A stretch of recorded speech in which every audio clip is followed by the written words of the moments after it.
Hello everyone, so today we'll be discussing Colosseum Theater of the Roman Empire. Colosseum Theater, or the Flavian Amphitheater, which was originally started constructing by Vespasian, who ruled from 69 to 79 CE. It was then presided over and completed by two of his sons, Titus and Domitian. So the theater configuration was the theater in the ground, which is an arena stage that has the stage surrounded by all four sides of audience. The theater also has 4-story and 80 entrances, with 76 of them for the patrons, 2 of them exclusively for the emperor, and the 2 for the rest of the people. The individual sittings were also very narrow, except for the ones of the emperor, where they sit in the box. What play and playwrights were popular, so the performance that was normally popular back then was gladiator fights, animal fights, and recreated sea battles, which was then later on replaced by church dramas and passion play. Who attended? First and foremost would be the emperor, who spent the money on staging, building, and providing the food for the audience. We also have the Roman elites, the merchants and government officials, the Roman citizens, and lastly, women and the slaves. Everyone enjoyed the killing and the fighting because they see it as an offering to the god. They also prefer prisoner fighting for their lives as having them compared to having them being persecuted.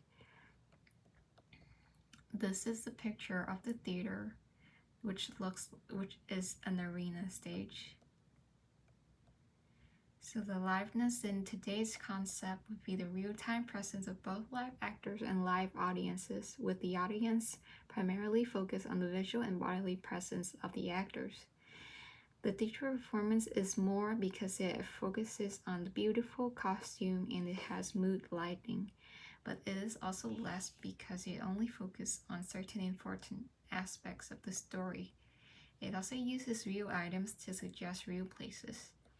So for liveness back then, since it was mostly gladiator fight, so the more impressive visual effects or something epic, say like the recreated sea battle with actual water in it, would be something really exciting for the audience. We also have music from trumpets, horns, and water organs to create intense.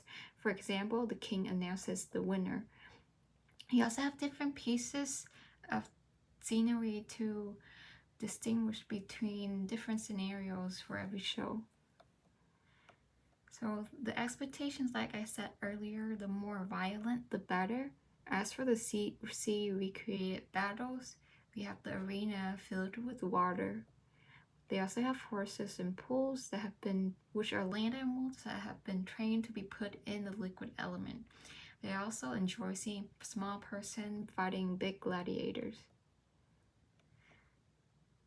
So we see that in the audience, they are pointing their thumbs down, which means that they want the gladiator that has lost to be killed.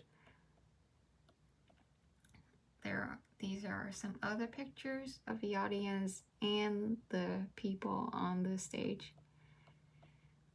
So the classes of people that went to the theater, so since the theater has 4 stories, so the first tier are for the Roman elites and the emperor, second tier for the wealthy and upper classes, third tier for citizens, and last tier for women and the poor. So those theater were banned. So during the 5th AD century, it was banned because a monk was trying to stop the gladiator fight and was stoned to death. So then the fights were then replaced by church dramas and passion play. These were also prohibited later by Pope Paul III because it provoked violence in the Jewish quarter. This is a picture of the people sitting. This is a picture of the audience sitting. So for those who could write the play, we have the confraternity of the Gonfalon, the people who, so this is an institution and members from this institution write the passion play or the Easter play. For the arena staging for gladiator fights, we have the emperor and the general. For the actors in the fight, not necessarily actor, but we have slaves, Romans, prisoner, and the male actors are mostly in the theater, in the passion play that I was talking about. For the audience, it is open to the public, but mostly those who have club memberships. This is the